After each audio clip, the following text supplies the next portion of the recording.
The hitchhiker in the storm. The rain-soaked highway. It was past midnight when Evan Cross, a delivery driver from Eugene, Oregon, found himself stranded along Highway 58, deep in the Cascades. Sheets of rain hammered his windshield, wipers slapping uselessly against the glass. His radio flickered, cutting in and out of static. The storm had rolled in fast, lightning flashing white across pine silhouettes. Evan cursed softly. He hadn't seen another car in an hour. Then, through the blur of rain, he spotted a figure walking along the roadside, barefoot, drenched, and carrying what looked like a backpack. He slowed, hesitating.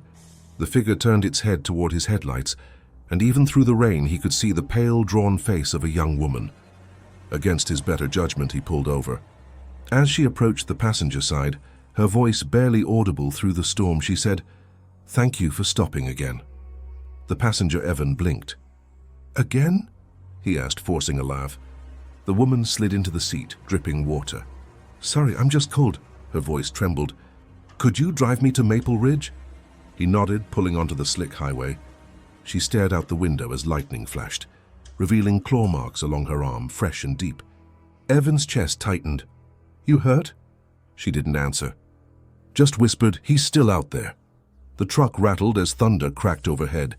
Evan's radio came alive again, an emergency broadcast cutting through the static. "Police are searching for an escaped inmate from Clearwater State Hospital. Last seen near Maple Ridge. Suspect considered extremely dangerous." Evan turned slowly toward the girl, but her seat was empty. Only rainwater pooled where she'd been sitting. The return of the figure heart hammering, Evan swerved to a stop. "No, no, no!" he muttered, scanning the road.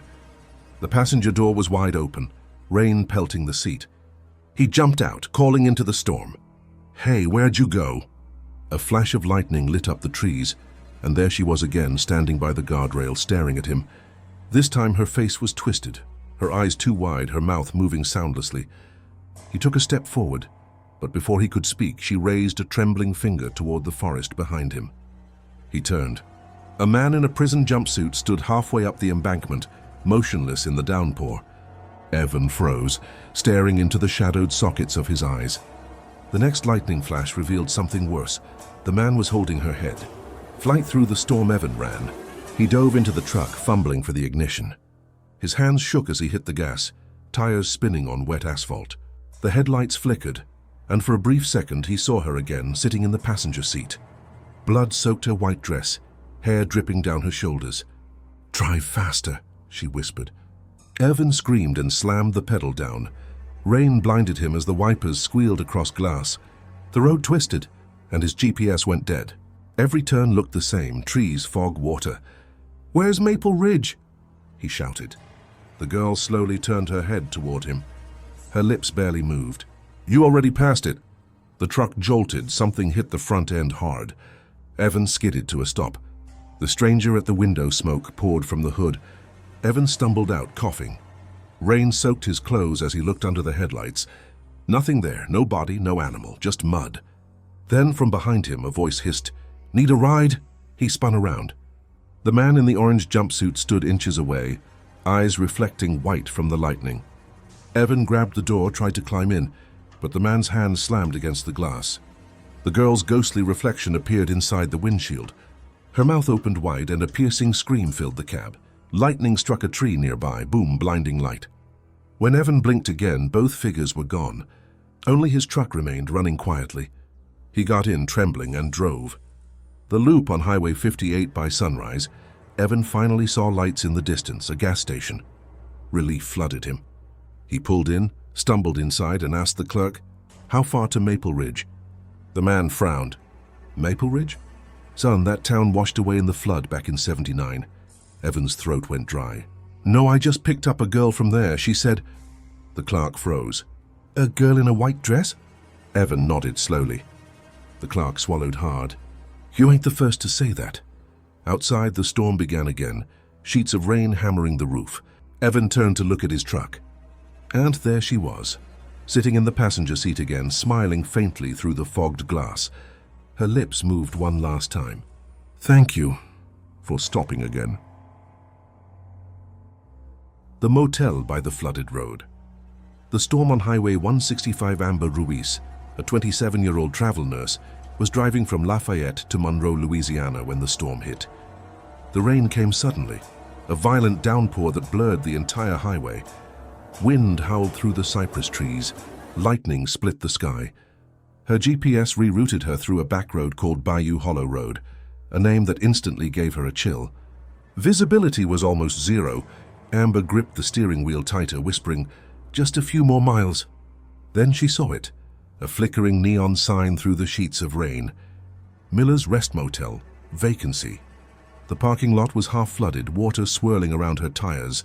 Inside, the front desk bell gleamed under flickering fluorescent lights.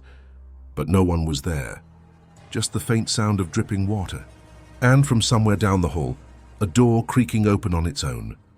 The woman in room 6 Amber finally heard footsteps, soft, dragging, coming from the far end of the hall. A woman appeared from the shadows, pale, wearing a blue motel uniform soaked through with rain. "Sorry," the woman said flatly. "Didn't hear you come in. We're mostly closed tonight. Flood warning." Amber forced a smile. "Just need a room till morning." The woman handed her a key. Room 6.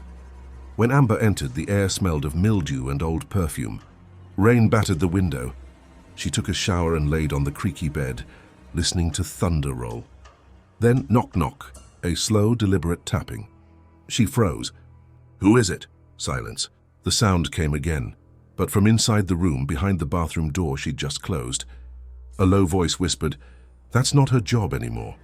The photos in the lobby heart racing. Amber threw open the bathroom door. Empty. Only steam rising from the cracked tiles. She packed her bag, deciding to leave, but as she reached the front desk, something caught her eye. A wall of framed photos behind the counter. Each showed the same motel clerk, the same woman, smiling beside various guests. But all the photos were old, color faded, edges curling. The dates underneath read 1989, 91, 1993. Amber leaned closer. One of the frames was cracked. Beneath the glass, the caption read, "In loving memory, Doris Miller, 1960-1994. She blinked, shaking her head. It was the woman who'd checked her in. Suddenly, a door creaked behind her. When she turned around, Doris stood there again, drenched, dripping on the carpet. Only now her eyes were completely white. Trapped inside the flood, Amber ran for the exit, slamming into the glass door. But outside, the parking lot was gone. A swirling flood had consumed the road, brown water rushing like a river. Her car was half submerged, lights blinking under the rain. The front door wouldn't budge. She turned to find the phone. Deadline. The TV in the lobby flickered to life, showing static. A reporter's voice broke through. 25th anniversary of the Bayou Hollow flood that claimed 12 lives, including the owner of the old Miller's Rest Motel. The camera panned to a photo, Doris Miller. Then a sudden reflection flashed on the TV screen. Amber's own face, but behind her stood Doris, smiling faintly. Amber spun around, no one. But her suitcase was gone, and the key to room 6 now sat on the counter, soaking wet. The knock from below rain battered the roof, thunder cracking overhead. Amber ran down the hall toward room 6, determined to grab her things and leave. But as she approached the door, she heard muffled sobbing. She pushed it open. The lights flickered on. Her suitcase sat on the bed.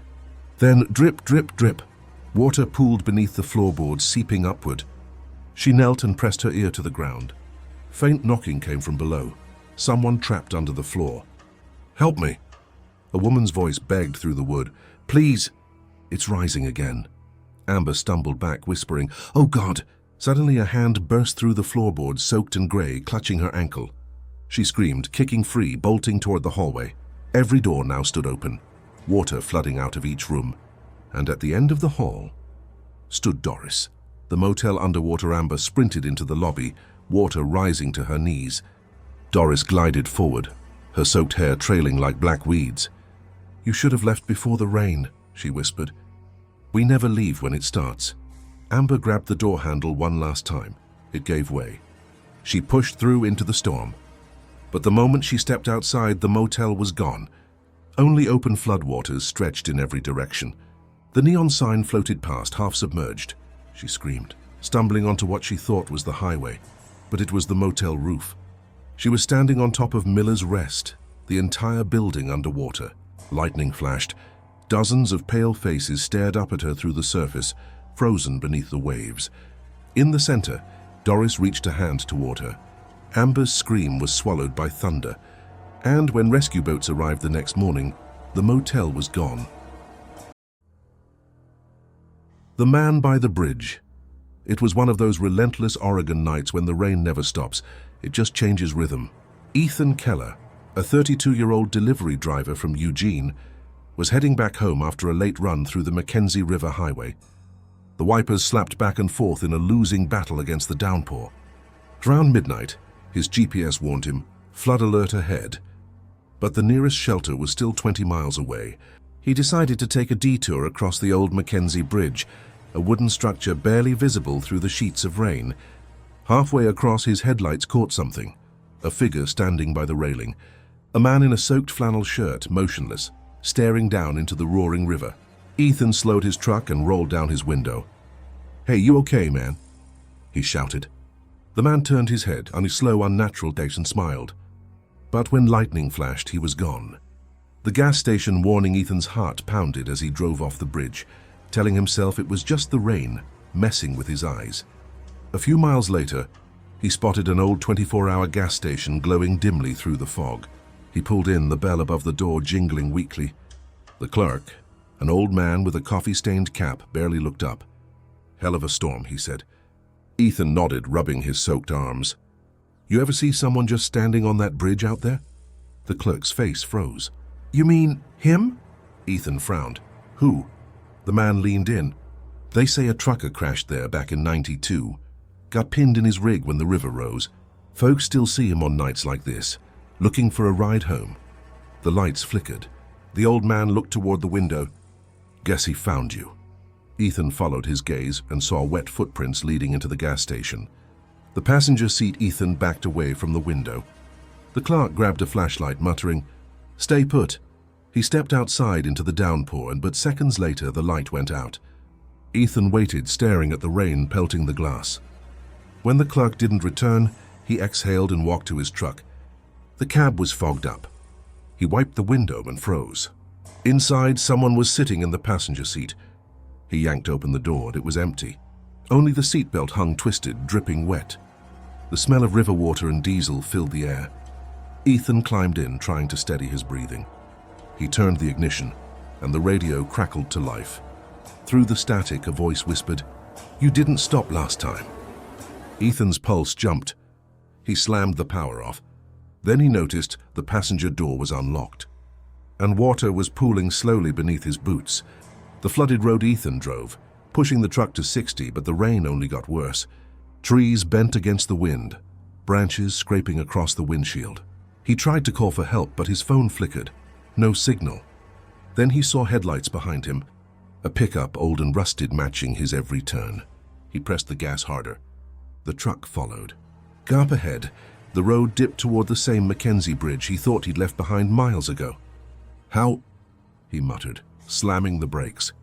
But the GPS glitched, spinning in circles, flashing, "Return to route, return to route." The truck behind him blared its horn. Ethan looked in the mirror. The driver was soaked, eyes white as fog lights. The headlights vanished, and suddenly he realized his own hands were trembling violently. The steering wheel was slick with water, but his windows were closed, the river rising. The bridge groaned under the weight of the rain. The river below raged, dark and hungry. Ethan tried to reverse, but his tires spun uselessly in the mud. That's when he saw him again, the man in the flannel standing at the edge of the bridge. His head tilted slightly, as if listening to the thunder. "Please," Ethan shouted through the glass. "What do you want from me?" The man pointed at Ethan's dashboard. The glove compartment clicked open by itself. Inside was an old trucker's ID card, soaked and worn. The photo was Ethan's face. "No," he whispered, shaking his head. "That's not me." The man smiled, water dripping from his teeth. "Not yet," he said. The bridge shuddered, and with a deafening crack, the planks began to split. The haunting. After the storm the next morning, rescue crews found the bridge washed out, nothing but splintered wood tangled in the current. They found a delivery truck half buried in the mud, engine still running but no driver inside. Locals told reporters they'd seen headlights on the bridge around midnight, then a second pair following, and then both had vanished. Weeks later, the same old gas station clerk swore he saw something during another storm. A new delivery truck pulled in, the driver soaked but calm. He bought coffee, nodded politely, and said, "Hell of a storm out there." When the clerk looked up and the driver was gone, only muddy footprints led out the door and across the lot. And in the distance, under the lightning's flash, the outline of a man in a flannel shirt stood on the bridge railing again, waiting for the next traveler to pass. The rest stop by mile marker 89. The storm and the rest stop it was past 2 a.m. on Interstate 40, somewhere between Jackson and Nashville. The rain had turned the highway into a sheet of glass, and Lydia Grant, a 27-year-old college student driving back from a family visit, could barely see 10 feet ahead. Her gas light blinked, and the next sign she saw read, "Rest stop 1 mile." She sighed in relief. The wind howled like it was alive, pushing against her little sedan. When she finally pulled into the rest stop, every light flickered dimly. The vending machines hummed under the buzzing fluorescence.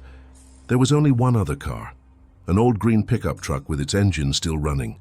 As Lydia stepped out, thunder boomed. A man stood by the pickup staring at her. He didn't blink, didn't move, just smiled faintly and whispered, "You made it before the flood." The rain began to fall harder. The man with the keychain Lydia hurried inside the rest area building. The automatic doors struggled against the wind before sliding shut. The interior smelled of wet concrete and cleaning chemicals. She shook the rain from her jacket, glancing back outside. The man by the pickup was gone. Trying to calm herself, she headed toward the restroom. A janitor stood in the hallway mopping. "Rough night, huh?" she said nervously. He turned slowly. His name tag read Earl. His expression was blank. "You shouldn't be here," he said softly. "Not tonight," she frowned. "Why not?" He raised a shaking hand and pointed to her keys. On her keychain hung a small silver cross, one her grandmother had given her. Earl's eyes widened. "He hates those," he whispered. Before she could ask what he meant, the lights flickered and went out. In the darkness, Lydia heard the sound of boots sloshing through water right behind her. The hallway floods. Lydia fumbled for her phone flashlight, its dim beam cutting through the pitch-black hallway. "Earl?" she whispered. No answer. The floor beneath her feet was wet, soaked, as though the storm had broken through the walls. She crouched, shining the light. A thin stream of water ran along the tiles, trickling from the restroom door. She pushed it open. Inside, every faucet was running full blast, sinks overflowing, water pouring down onto the floor. Her reflection shimmered in the mirror, then moved even though she hadn't. Lydia stumbled backward. The reflection's eyes turned completely black. It whispered, "He's coming." The mirror shattered, spraying shards across the tiles. And in the shards she saw it. The man from the pickup standing right behind her in every reflection. When she turned around, the restroom was empty. But the air smelled like river water, old, stagnant, and cold. The story of the flooded rest. Stop. Lydia ran to her car, fumbling the keys, the rain pounding her shoulders. The rest stop seemed to stretch farther than before, endless parking spots and swaying lights disappearing into fog. She jumped into her car and locked the doors. The radio flickered on by itself, a voice breaking through static. "Highway flooding advisory. Avoid mile marker 89, multiple fatalities reported." Her stomach dropped. She looked up. The man in the flannel was standing in front of her hood now, dripping wet, his lips pale blue. He lifted one hand and pointed toward the trees behind the rest stop. Lightning flashed, illuminating 3 half-submerged vehicles tangled in the woods, all half sunk in dark water. Lydia blinked. When she looked again, the trees were dry. Her car's headlights flickered. Then she saw something else, her own license plate among the wrecks in the water. The chase in the rain, she screamed, slamming the car into reverse. Her tires spun on the wet pavement, spraying mud and rain. The man was suddenly beside her window, whispering through the glass. "You already drowned, Lydia." She floored it, speeding back toward the highway. But the road wasn't there anymore, only endless water reflecting the broken streetlights. Her car slowed, engine sputtering. The water reached her doors. She pounded the wheel. "No, no, no!" In the distance, the old green pickup drove toward her, headlights flickering like dying candles. She tried to wade out, the cold biting her skin. Then she heard Earl's voice from the darkness. "We told you not to stop here." Something grabbed her ankle underwater, a hand, bloated and pale. Another followed. And another. They pulled her under before she could scream again. The morning after, at dawn, the storm cleared. The sun broke through the mist over Interstate 40. A state trooper arrived at the rest stop after reports of debris on the road. He parked near the vending machines, stepping out into silence. The air still smelled faintly of rain. He noticed muddy footprints leading from a puddle to a green pickup. Keys still in the ignition, engine off. Inside the restroom, the mirrors were shattered. On the wet tile floor, he found a silver cross keychain, clean, polished, untouched by water. The trooper sighed and picked it up, pocketing it. When he returned to his cruiser, his radio crackled to life. "Be advised, trooper, all rest areas near mile marker 89 were closed since 1998 after the flood incident. Shouldn't be anyone out there." The trooper froze. Outside his car, water began to drip slowly from his sleeves. Though it wasn't raining anymore,